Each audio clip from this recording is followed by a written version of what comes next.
Welcome to this clothing optional meditation and Dharma talk. That's clothing optional for you. For your sake, I do keep my clothes on, at least my shirt.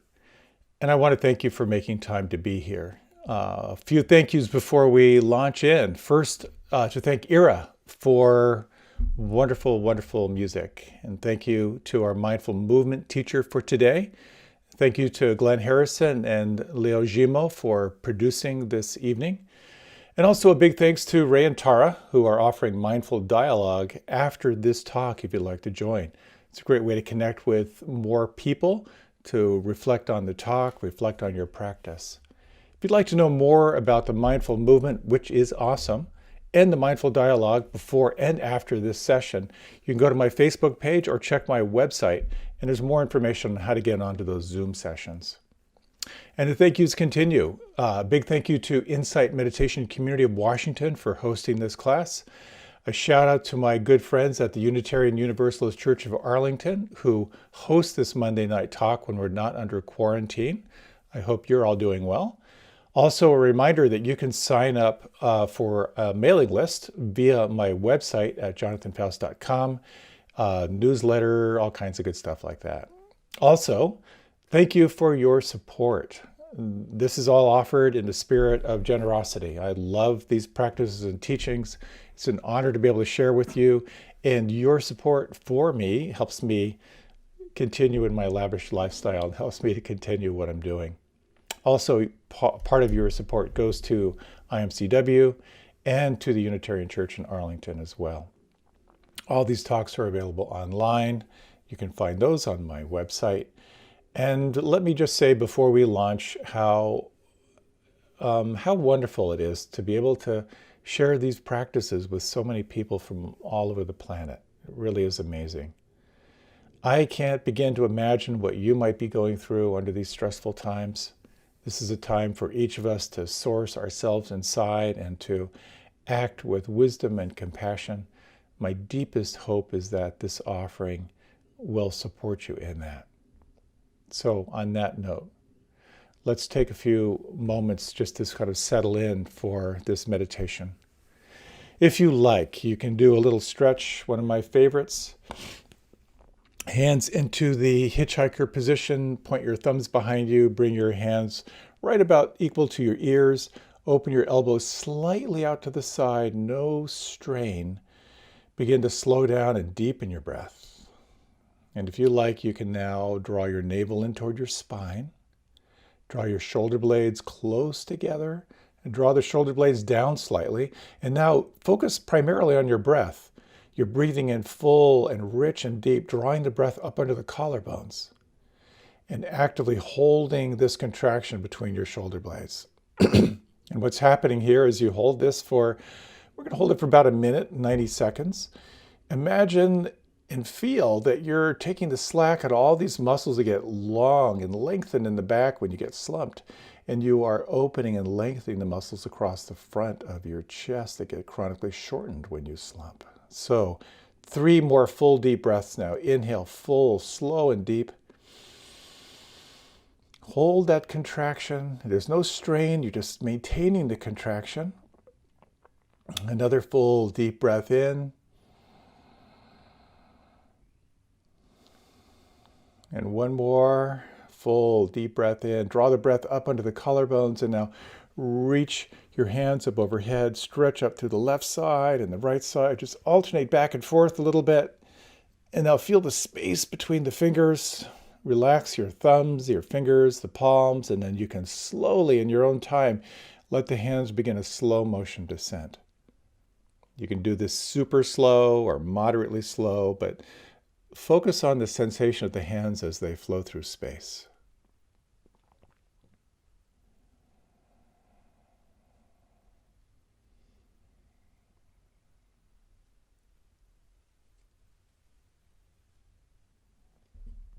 Exploring the sense of meditation in motion.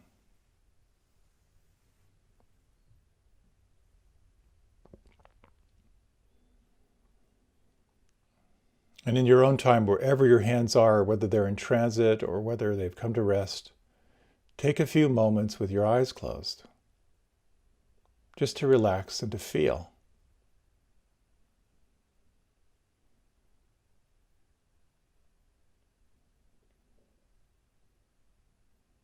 And you may notice how the more intimately you relax, the more intimately you can feel, noticing the sounds around you.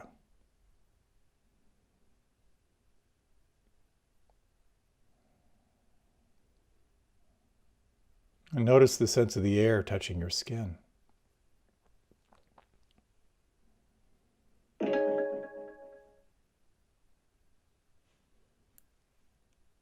And sensing inside, can you notice any sections or areas or parts of the body that feel tight or congested or unpleasant in any way?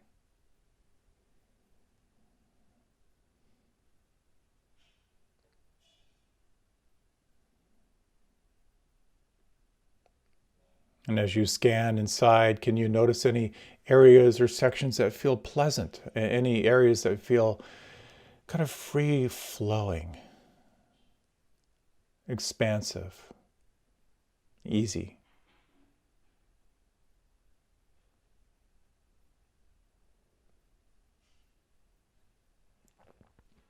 And sensing inside, any areas of the body that feel kind of between the unpleasant and the pleasant?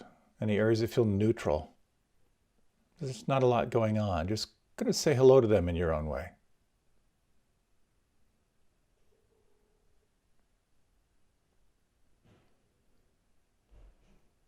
And as you sense this play of unpleasant and pleasant sensation or aliveness inside, you might also sense this quality of awareness, of your capacity to observe. Perhaps even to observe without judgment, but just to see clearly what is here on the inside, in this realm of feeling.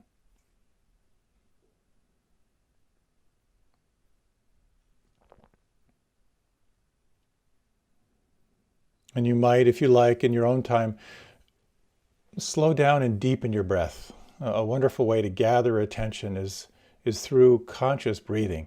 And you might inhale slowly to the count of 4 or 5, and then glide right into the exhalation to the count of 4 or 5.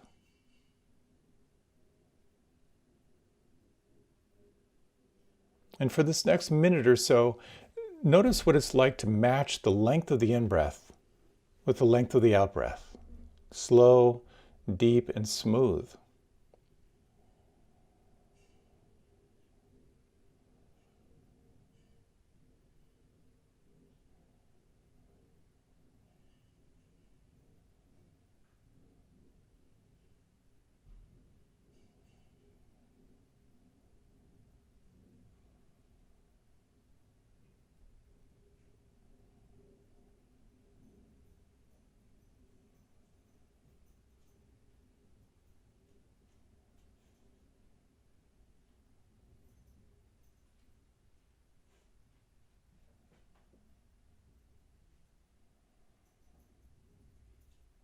In your own time now, you might release all control of the breath,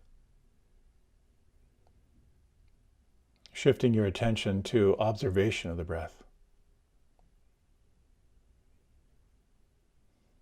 Where do you feel the breath the most predominant right now?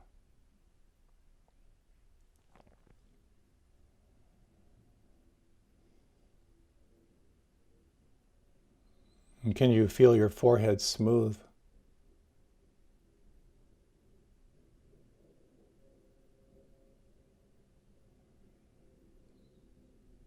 Is it possible to soften or relax the little muscles around your eyes?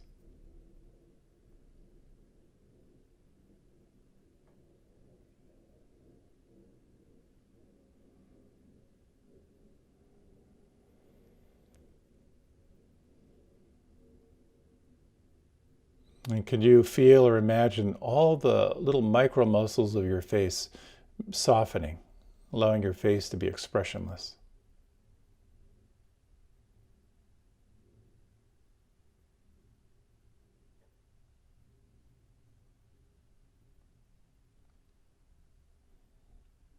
And can you feel the inside of your mouth?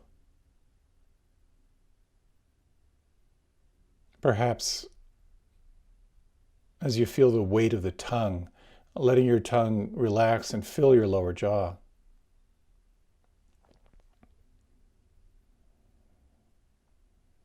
And can you allow this sense of relaxation to spread throughout the whole jaw, relaxing the root of the tongue and down into your throat?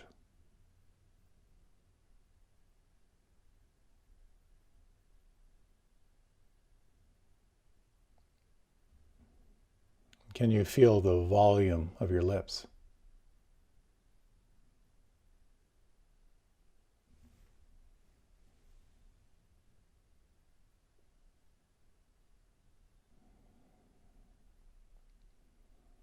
And sensing now the base of the skull, the back of the head.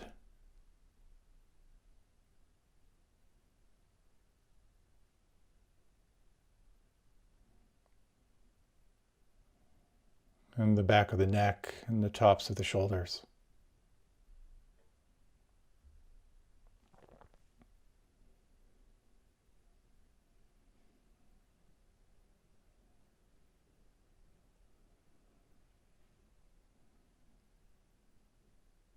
And can you feel or imagine the weight of your arms like heavy drapes? Sensing from the shoulder joints down through the elbows.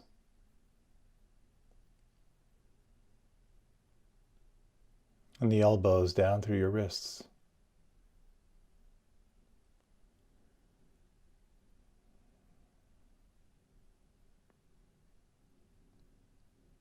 And sensing the lower back and the buttocks.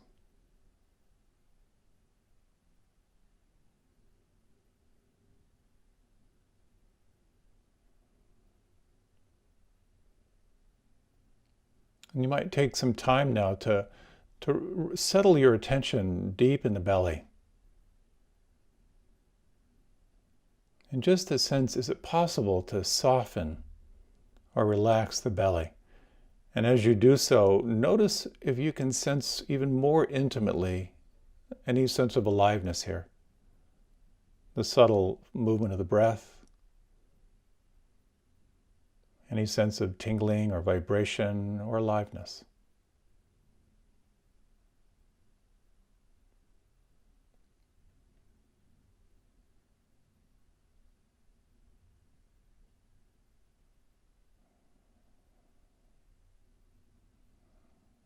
And sensing now deeper into the lower abdomen and down through the floor of the pelvis.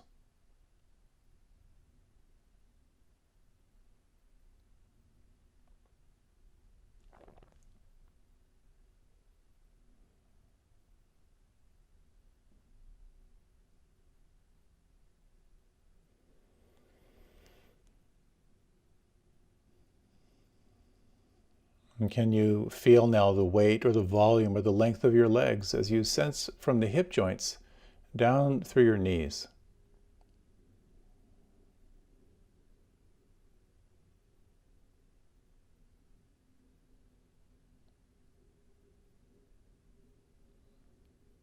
And sensing from the knees down through your ankles.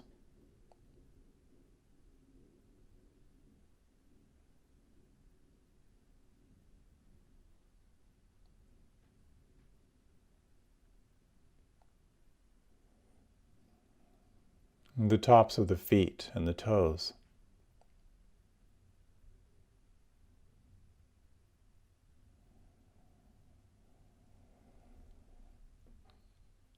And as if you could sense from the inside now, feeling the soles of the feet and the heels.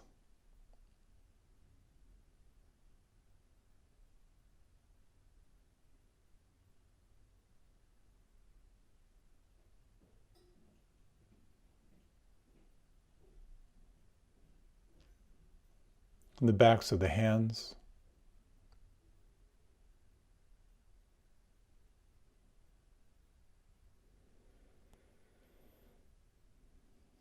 And again, sensing from the inside the palms, the thumbs and fingers.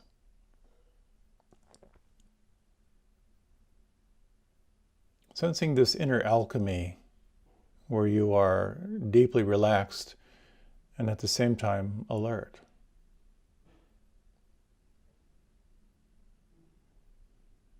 And from here, you might guide your attention to an anchor, to a concentration point. Perhaps the movement of the breath. Perhaps to awaken to the sounds around you as an anchor in the here and now. Or perhaps the aliveness in the palms and fingers and thumbs. Whatever anchor you choose, breath, sound, or feeling. Let this be your primary sense of home base. When you wake up with the mind far away, that you might gently guide your attention back to this felt sense of the here and now on the inside.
A moment of particular significance in this practice is the moment when you realize that the mind is lost in a thought form or lost in commentary. And this can be a moment of mild celebration, recognizing that you have just moved from being somewhat of a dream state into being more awake. And you can take your time to escort your attention back to your anchor. It can be helpful to sense what might soften or relax. And then you might refresh this point of contact with the breath or sound or feeling in the hands.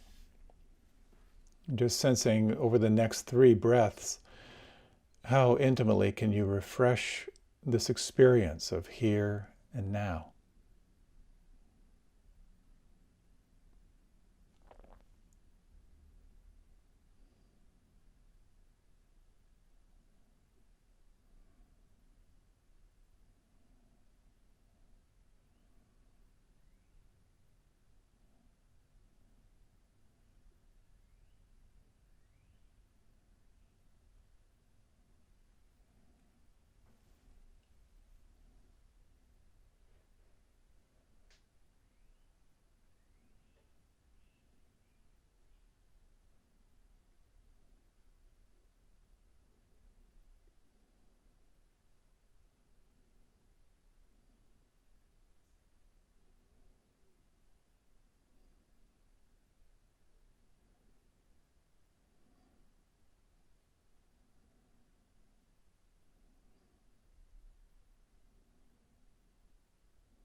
And you may notice as you continue to re-arrive and to relax and to receive the moment just as it is, that you may notice a heightened perception of this capacity for self-observation, this sense of taking the seat of the witness, noting beyond just breath or sound or feeling the awareness of what is changing. And you may notice that the moment is filled with some quality of a feeling tone. And quite often there'll be a quality of pleasant, of sensations that are pleasing to you, or perhaps sensations that are unpleasant, congestion or pain or tightness. The third category is everything in between, the sense of neutrality, neither pleasant nor unpleasant. But as your entire experience is informed by pleasant, unpleasant, and neutral, you might from time to time inquire the attitude in your mind. Is there some subtle form of pushing away or judgment? Some form of reaching or grasping? Or perhaps some form of restlessness or boredom? Noticing what is happening as it's happening, but also beginning to sense your relationship to what is happening.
In these remaining 5 minutes or so,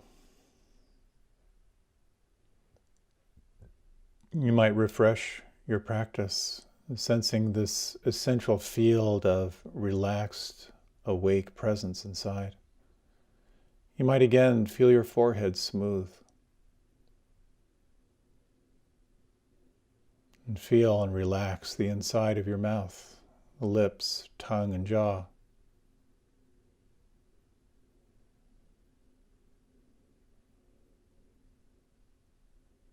Feel the weight of your arms.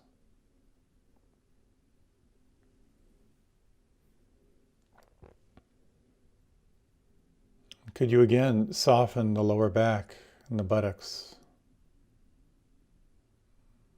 Soften the belly.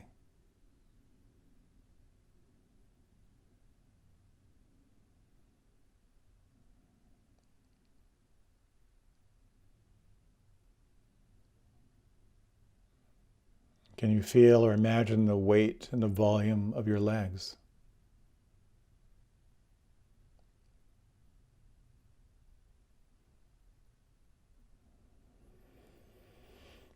As if you could sense from the inside, feeling the tops of the feet and the toes,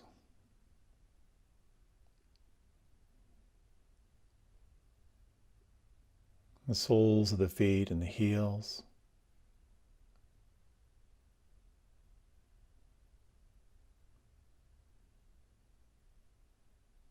and the backs of the hands, the palms, fingers and thumbs.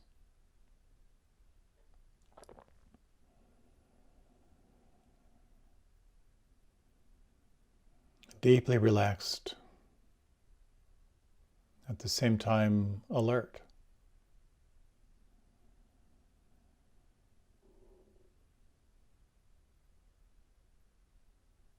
And you might sense over the next 3 breaths how intimately you can feel your anchor on the inside, the breath, sound, or feeling.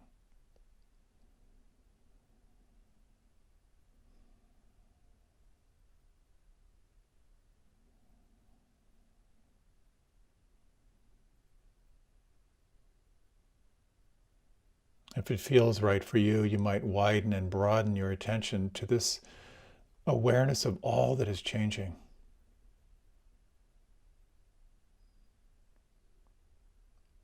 And sensing what it's like to be intimately present to what is here.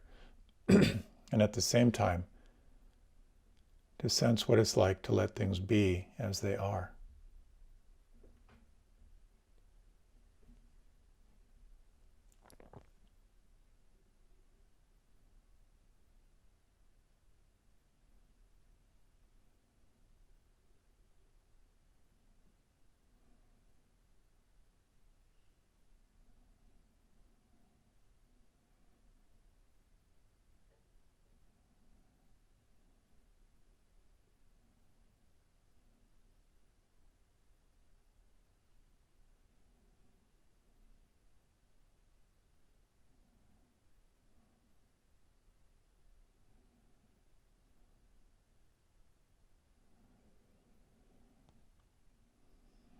Inviting your awareness to shift from doing to being. What could relax or soften or let go right now?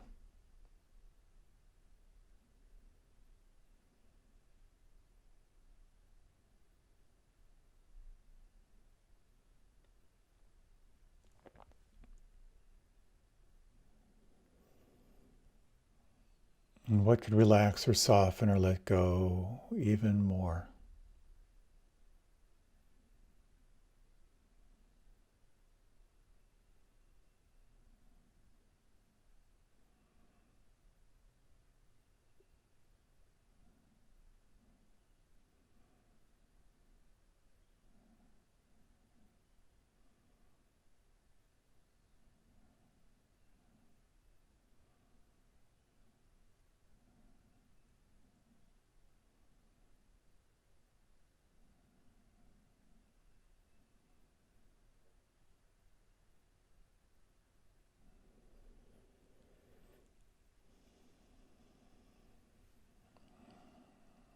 And where do you feel the breath on the inside right now?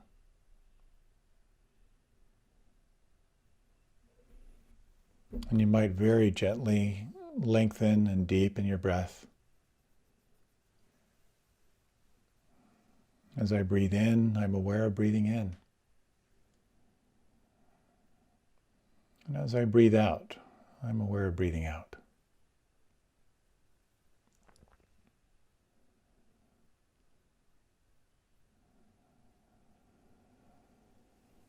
And with your eyes closed, you might let your head drift a little bit to the left and to the right, sensing the movement from the inside. And take some time to let yourself stretch, stretching out in any way that feels good, or taking some time to relax.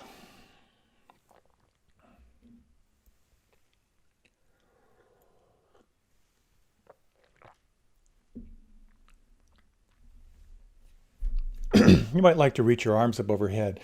Stretch up through the left side, the right side, let out any sounds. You're on mute, so it won't be a problem. And welcome back.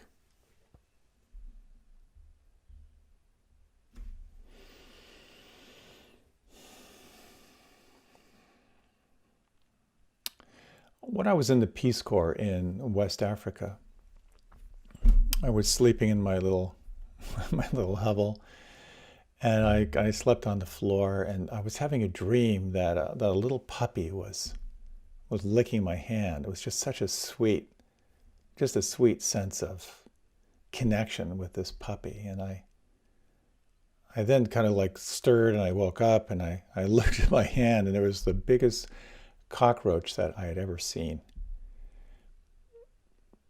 I think my years of being in West Africa, I wasn't freaked out. I just kind of like placed it to the side and tried to go back to bed. Tonight's talk is about looking closer at what is actually happening. For me, it was around waking out of a dream state to realize reality. And that's very much a part of what this practice is all about, is kind of waking up out of your dream state to come in contact with what's actually true.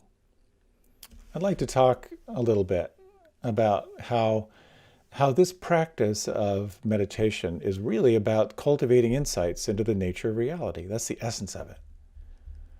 And when you do that investigation, what you're exploring is what it's like to bring investigation or curiosity to the whole realm of energy and feeling in the body, inside, but also how it can be around investigating thoughts and beliefs.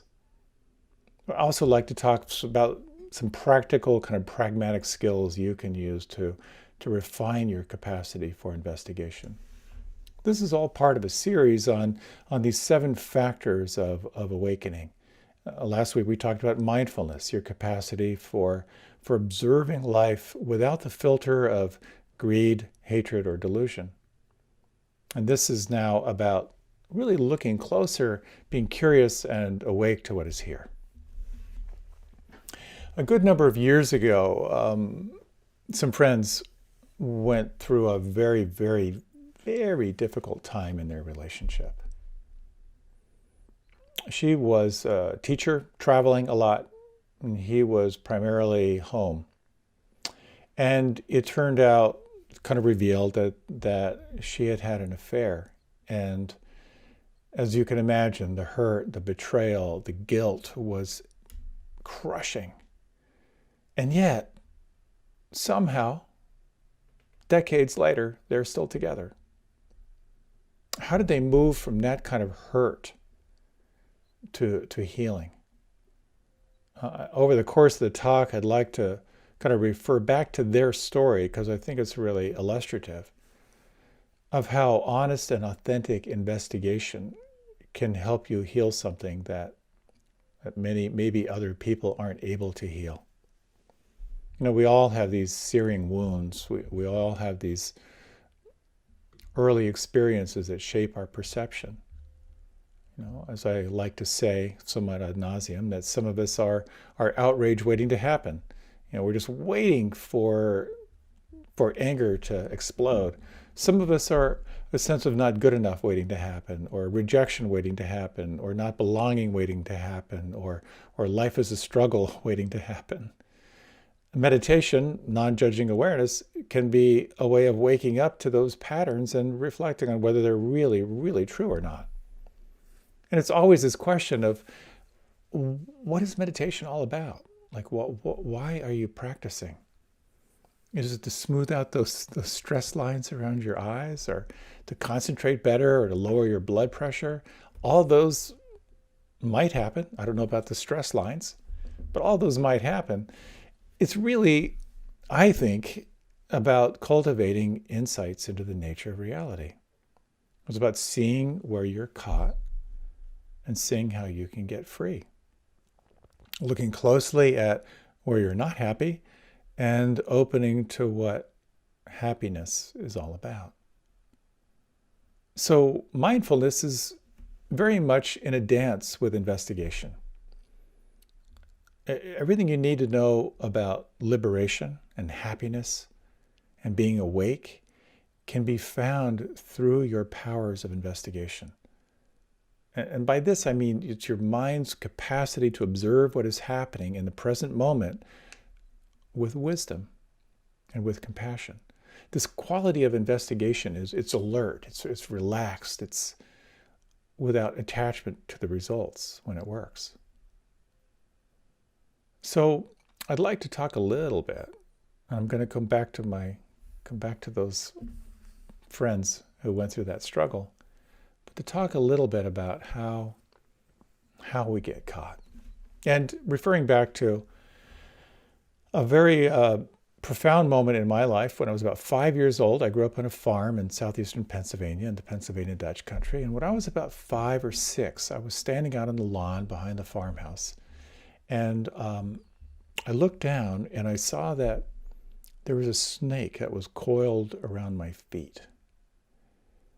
Something primal in my little 5-year-old brain, or maybe I was 6, it just kicked off at the sight of that snake, and I freaked. I just freaked out.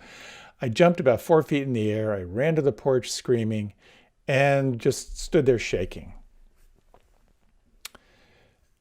There's this whole line you may have heard. It was Mark Twain who said, when a cat sits on a hot stove, it'll never sit on a hot stove again, but it won't sit on a cold one either.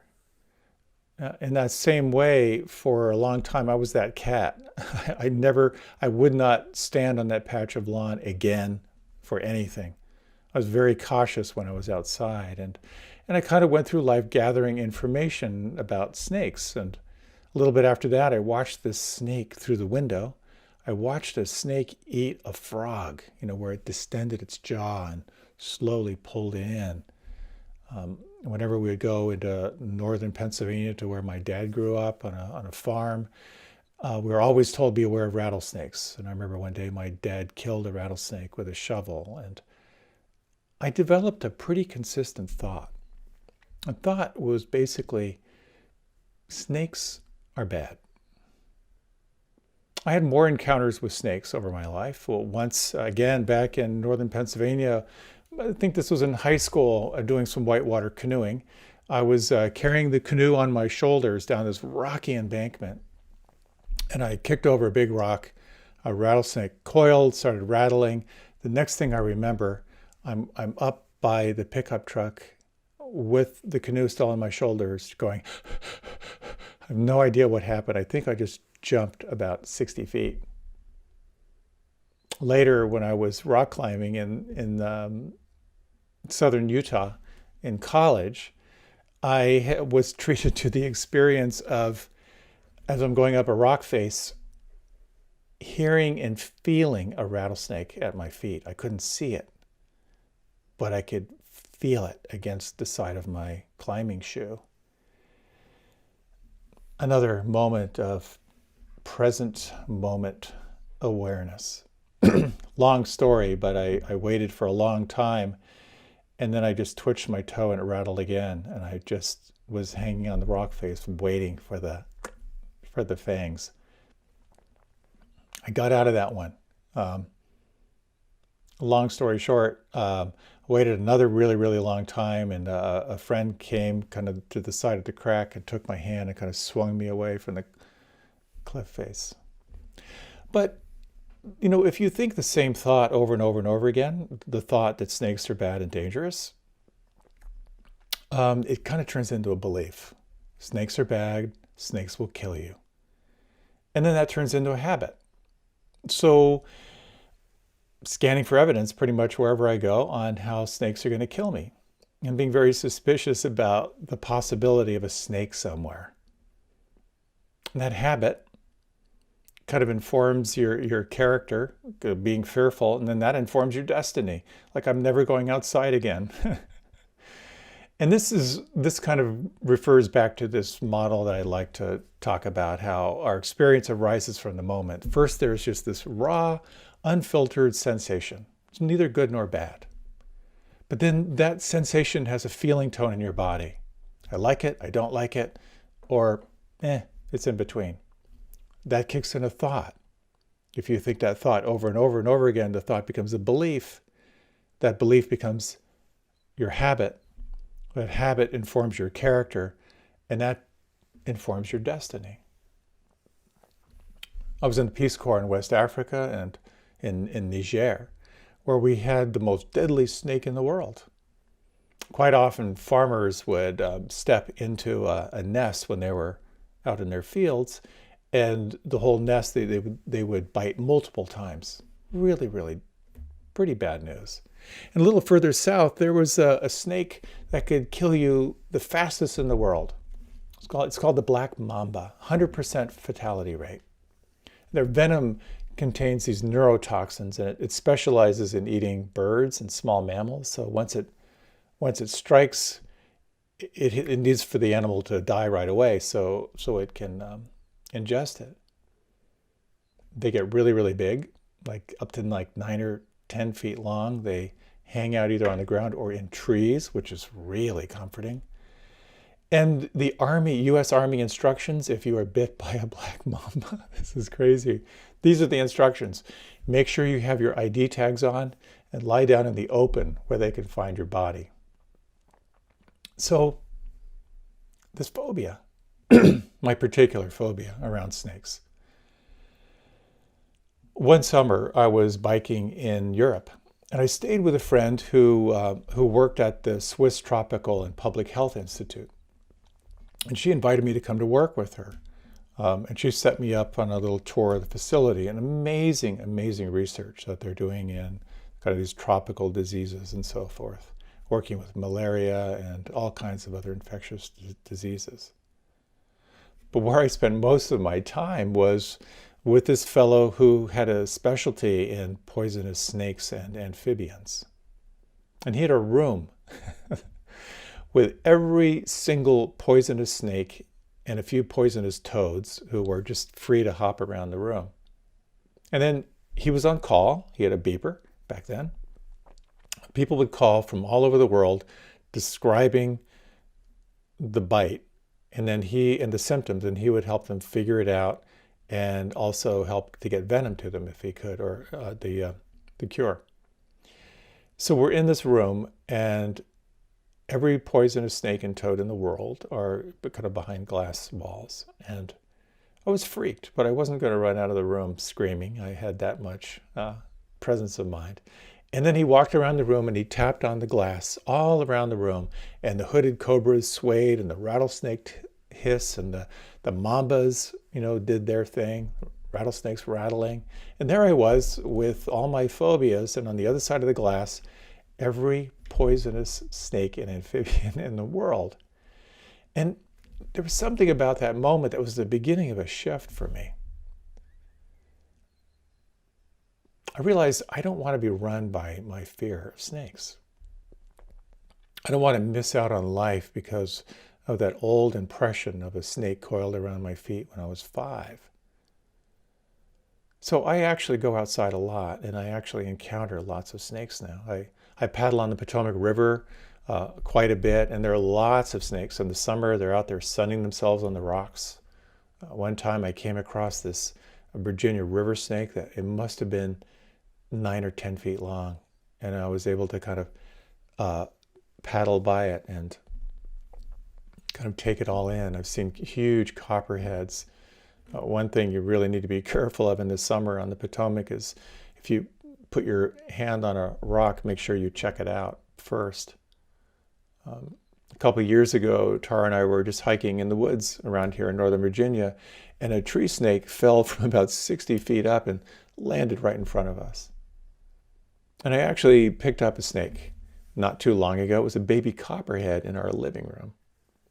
So I've taken time to, when it feels safe, to look a little closer at my phobia. And if you had a phobia about snakes and you were to do desensitization therapy, it would go something like this. This is not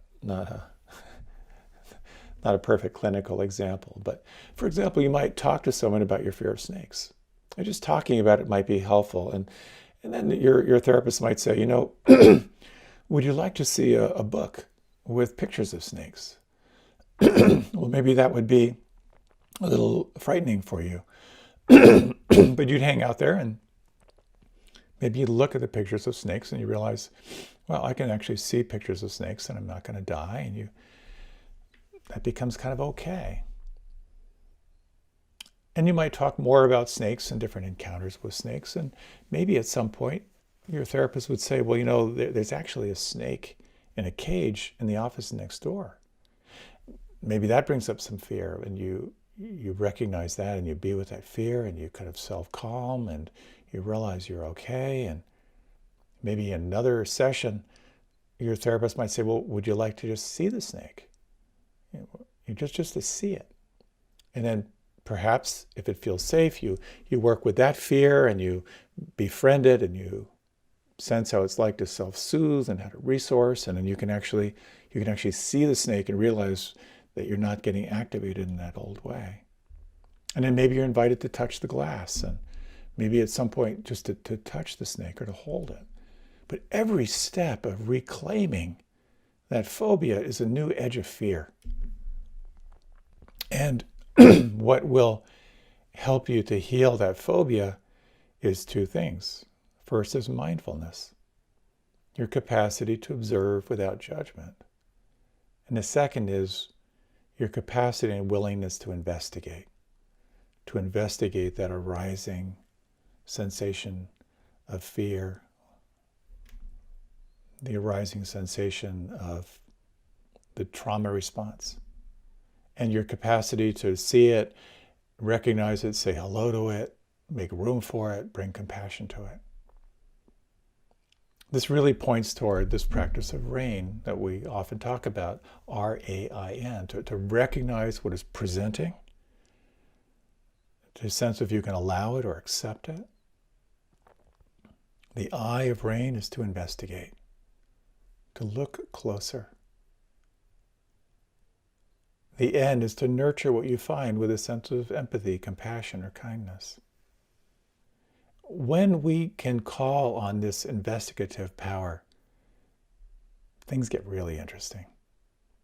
I talk a lot about this line, the line between what you're aware of and what you're not aware of.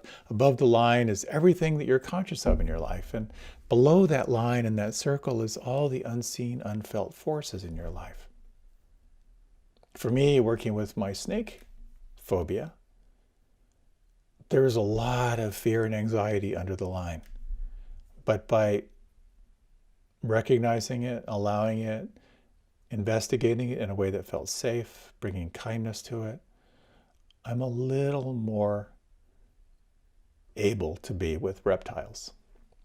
They're not my best friends, but I do have a capacity where I don't feel quite so paralyzed anymore. And actually, I get curious because I see a lot of snakes, and now I'm actually curious as to what they do and how they do it. So how do you investigate? Where do you start with investigation?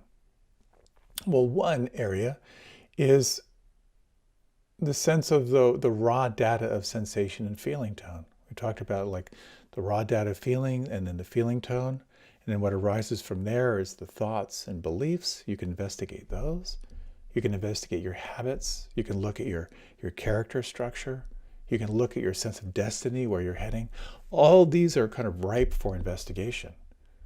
But what's very, very powerful is that foundational sense of where does it live on the inside? As we like to say, your issues are in your tissues. That fundamental arising of the feeling tone in the body is primary and fundamental. And for many of us who are more intellectual, more head-oriented, we tend to want to skip that part. But quite often, that's the foundation of your experience. So back to this couple. For her, this traveling teacher, searing guilt. She felt almost mute. She was so shut down. We talk in this practice of how when you're wounded, that's the first arrow. But then every time we get caught in self-judgment or aversion, it's like a second and a third and a fourth arrow. And she was racked with so much guilt and so much self-derision that she was really kind of paralyzed. And for him, hurt, anger, disappointment. For him, it wasn't being mute, it was outrage. It was feeling incensed and feeling betrayed. I think all of us, we've all had hurts in life. No one I know hasn't in some way felt betrayed in some way. Classically, when we feel hurt, we close in around that trauma. And we move into the trauma response. Fear and helplessness will show up as some form of self-protective anger, ill will, judgment, blame. We unconsciously lash out as a way of self-protection. For others, our way of saving ourselves is disassociation. Just disconnect from the body and go into thinking, go to your happy place. And there we lose a sense of even what we're feeling. The third classic response is freeze. We freeze up and we shut down. And that classic response is, if you've ever seen a little newborn fawn in the woods, they freeze. Because if you freeze, maybe no one will see you and the predator will walk by. So we all have these traumas, if you will. And again, trauma, fear, and helplessness. So if you want to be awake in your life, and you want to be fully alive, you may have some dues to pay. You have to befriend all the areas where you don't feel alive. All those issues in your tissues. And this is where the practice gets powerful. Quite often for many people, when you begin a mindfulness practice, it feels so good, this taste of non-judging awareness and connecting with a sense of ease in the body. Inevitably, what happens for many is this natural organic arising of, oh, well, now that you're accessing non-judging awareness and a sense of presence, what about this? Let's look at this. So investigation, a very powerful form of investigation is, can you move from the story to how it lives on the inside? And so for him, as he began to sense this, how this issue was in his tissues, was a very, very, very deep, almost a searing feeling in his heart and in his solar plexus. And as he examined it, he described it as something ancient, just a sense of just feeling left behind, a sense that that in his heart of hearts he knew he couldn't trust. So in this practice of rain, recognizing that, sense if you could allow it, investigating the felt sense of how that lives on the inside. And then as he explored bringing a little empathy, a little compassion to it, he felt a little bit of soothing, not a whole lot of healing, but just a sense of like, okay, I see you and I care. That's the beginning of the lubrication that can allow you to let go. And for her, just shut down, close down. She actually couldn't feel below her neck. And just a deep sense of how untrustworthy she was, how bad she was. Now, the interesting thing is when you are working with undigested experiences, many of them are very, very light. So in this practice of rain, just recognizing it sometimes is liberating. Some thoughts are self-liberating. As soon as you recognize them, they kind of lose their power and they dissipate. Sometimes it requires a little more, okay, let me give this some space. Can I allow it? And just the allowing gives it a little more room. Sometimes it requires a really deep dive into identifying what you're feeling on the inside. Sometimes it requires just a really deep sense of patience. And what I found when it comes to healing those kind of core wounds, you can't push the river here. You can't force it. It requires a real sense of gentleness. It's almost like holding a baby. It doesn't have words, or holding an animal. That sense of real care. Like, what do you need right now? It's so foundational to our practice, so foundational. This sense of the willingness just to feel and to hold it in kindness. So many of our wounds are so deep. For me, 5 years old, that's a pretty core, almost not having language. The only way that can be held is in the light of investigation. What is this? And with that sense of mindfulness, holding it without judgment. So as they went on to practice, both practitioners, they just kept coming back to how they were holding it on the inside, not trying to figure it out. That's so key. Just to get more familiar with it. That was the practice. And sometimes there can be a shift over time. Just a sense of, this is what it is. I care about this. Let me just hold this. And over time, there can be a shift. Quite often, that shift is quite profound because it's almost happening beneath conscious thought. It's like when a child comes and the child just really needs a hug, when you can offer that for yourself. It doesn't have to be figured out. But another form of investigation is to explore the whole level of thoughts and beliefs. So in exploring that, it's very helpful to look at what's the core belief you have about the situation. And for her core belief was, I am a bad person. And for him, it was, yes, you are a bad person. You can get locked into that thought for the rest of your life. And because I'm somewhat limited on time, I'm going to just offer a quick summary. This beautiful work by Byron Katie that I find so helpful. Her book, As It Is. No, Loving What Is. I think that's what it is. She talks beautifully around identifying that core belief, which takes some digging. And then to ask yourself, is it true? Do I know this to be absolutely true? And quite often the first response is yes, I'm thinking it's got to be true. But you really ask yourself, do you know that to be true? And then to investigate, what is it like when I think that thought?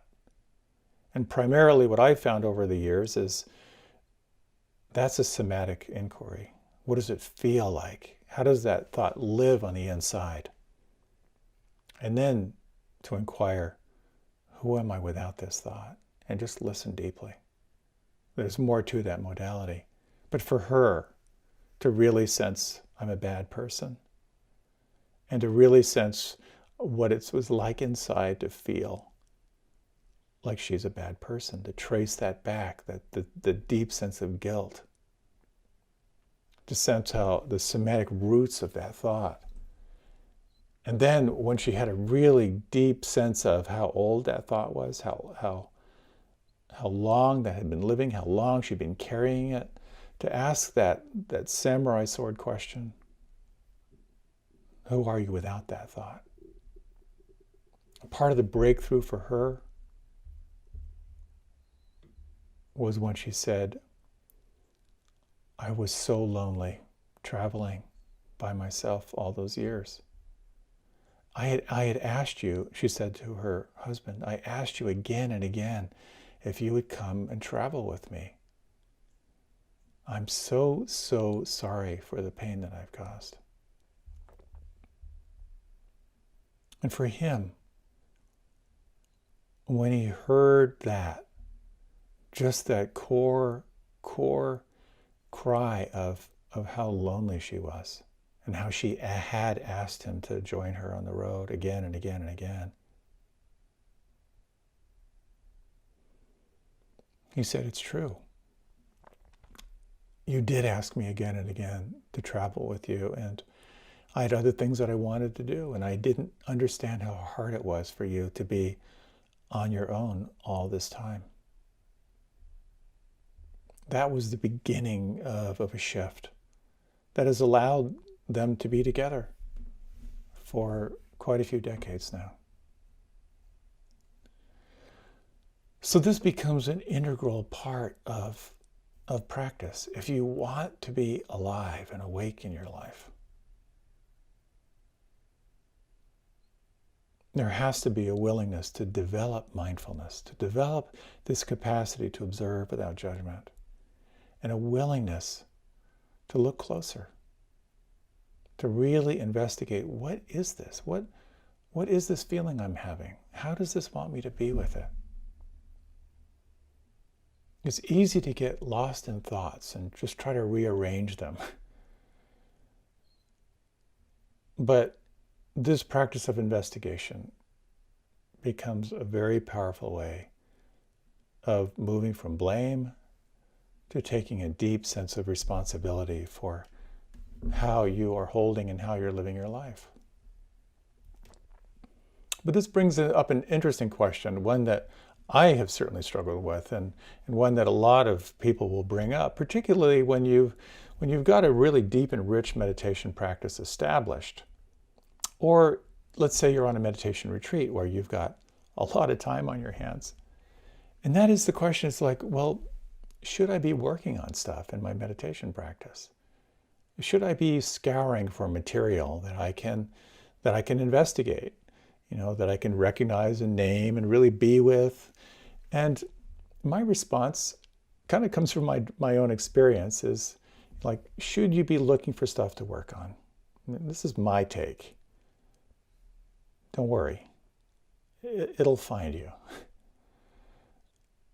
I always come back to this fasting analogy. I used to supervise a lot of fasts for a couple of years.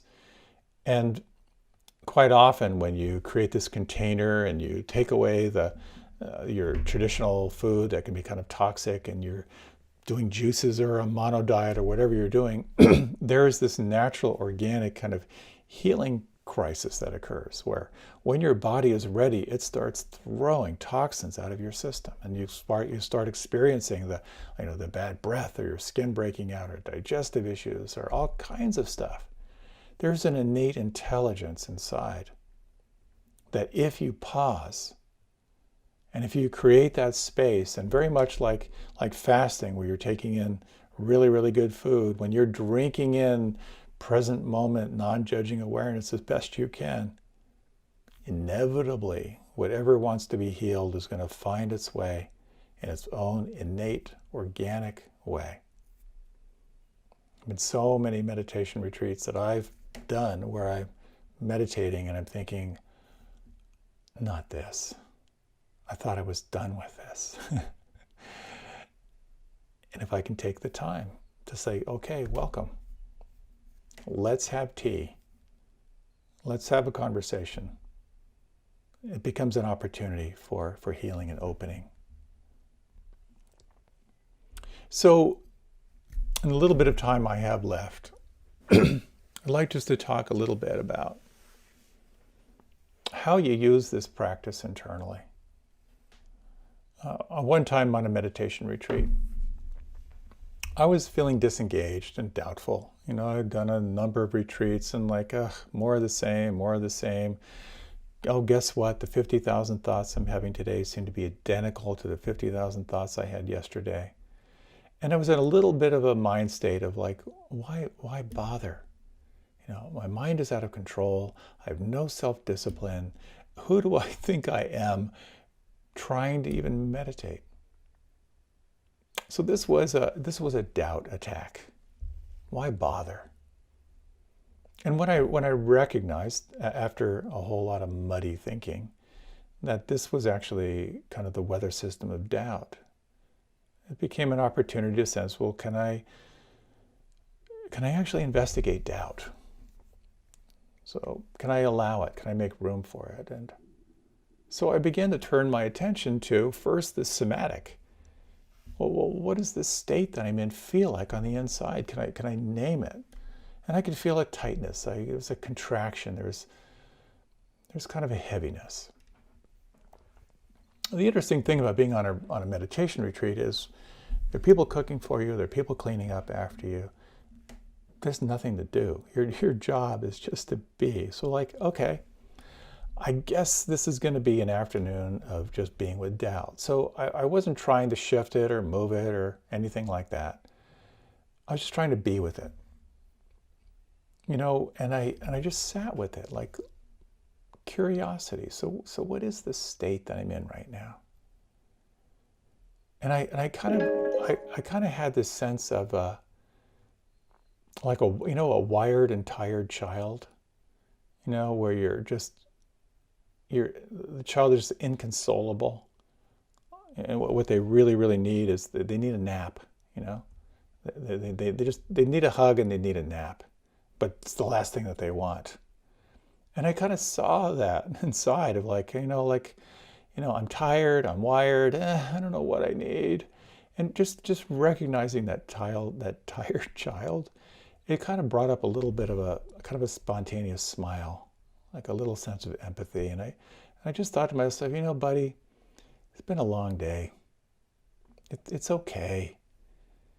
And what's so interesting is by taking the time to investigate that sort of discouraged, doubtful, why bother thing, and just sort of being with the feeling of it without trying to fix it, and having that sort of empathic response arise, my mood completely lightened. Suddenly, it was just easy to stay present. I felt kind of a brightness inside, and suddenly everything felt a little bit sharper. It felt a little bit clearer. And it was so profound for me that this weather system of doubt just felt permanent. I felt like I'm never gonna move through this. But by investigating with mindfulness and bringing in some empathy and compassion, it was like the clouds dispersed and suddenly it was clear skies again. This is one of the most interesting things I find in practice, is that when you feel stuck, when you feel caught, it feels permanent. It feels like this is it forever and ever and ever. But remembering that if you can bring attention to it, if you can call on your practice, mindfulness, non-judging awareness, and the willingness to have tea with whatever arises, what feels permanent can shift quickly. That also includes the really, really positive, wonderful, expansive states as well. They too, of course, are going to change. So investigation can be on this whole level of the felt sense of the body. You can also investigate what it's like in your mind through thoughts and beliefs. And then there's just sort of this whole sense of, well, what is reality? And part of this sense of exploring what is real is recognizing these qualities of reality. First, the law of impermanence. Anything born of causes and conditions is subject to change.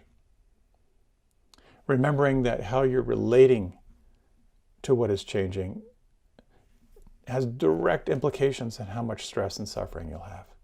If there's resistance, to the degree you resist, that suffering will persist.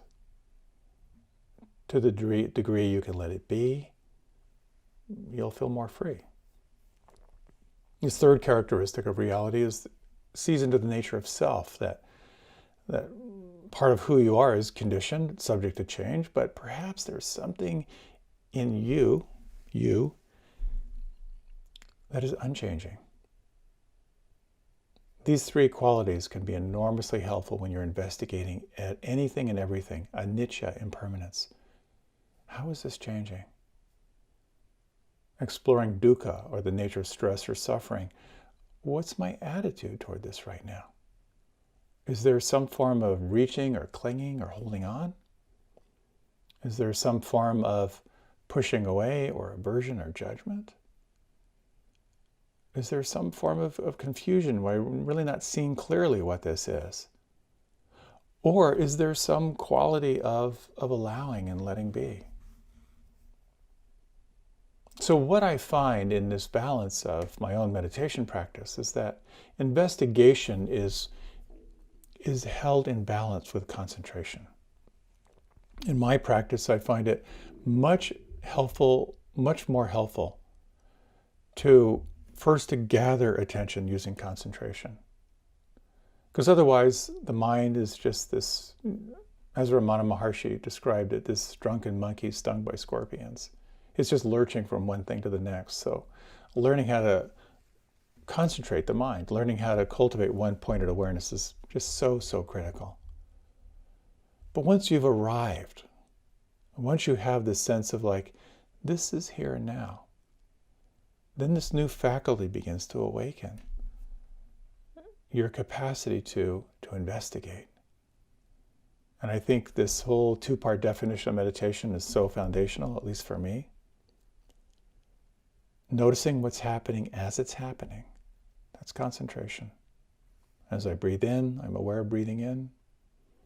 As I breathe out, I'm aware of breathing out. Investigation reveals your relationship to what is happening. What's the attitude in my mind right now? Am I resisting or am I allowing?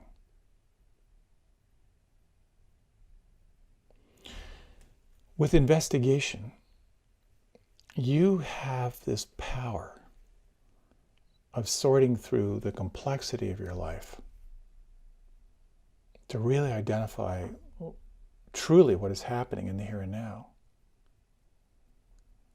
and to explore how you can be with it. This practice will not only perhaps help you release those stress lines around your eyes, but it can also open the possibility of greater happiness and greater freedom in your life, no matter what is arising. Let's close with just a few minutes in this short yet brief yet truncated meditation. If you like, you can close your eyes. And if you would, take 3 slow and full deep breaths.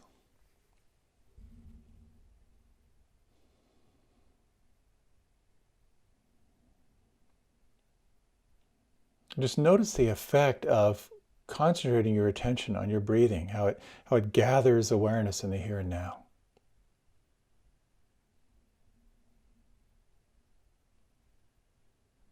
Can you sense this quality of mindfulness, your capacity to observe what is arising without judgment?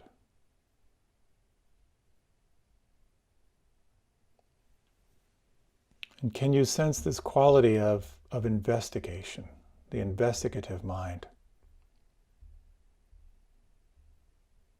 Observing what is happening with wisdom. Alert, relaxed, and awake.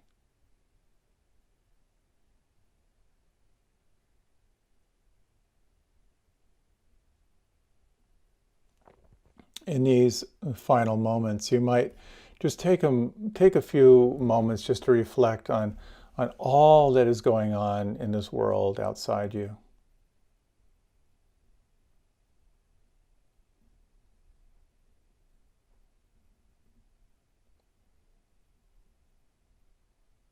And you might take a moment to wish yourself well. Imagine yourself filled with a sense of ease.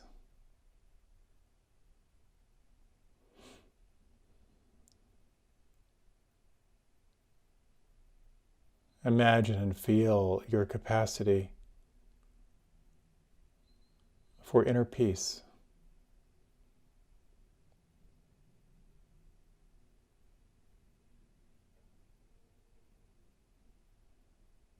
Imagine and feel yourself feeling safe from inner and outer harm.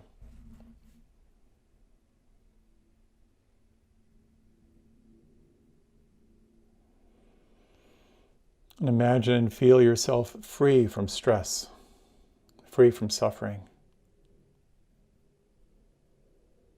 And as you deepen the breath, just sense your willingness to be filled with a sense of ease, peace, and freedom.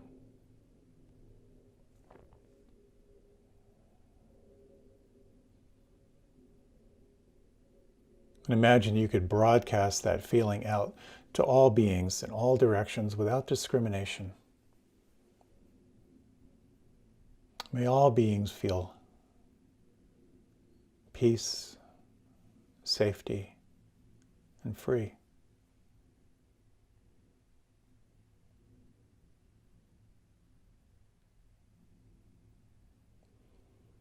And in these final moments, imagine your life informed by this sense of ease and peace, that you might respond to the challenges of your life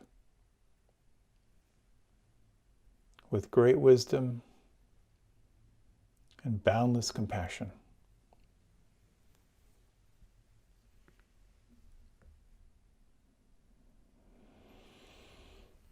As you're ready now, you might slowly deepen your breath. As you're ready, you can open your eyes. Thank you so much for your time and attention. I truly hope that this is helpful in your life and that you might respond to the inner and outer challenges of life with an open heart and with an open mind. Thank you again for your time and attention.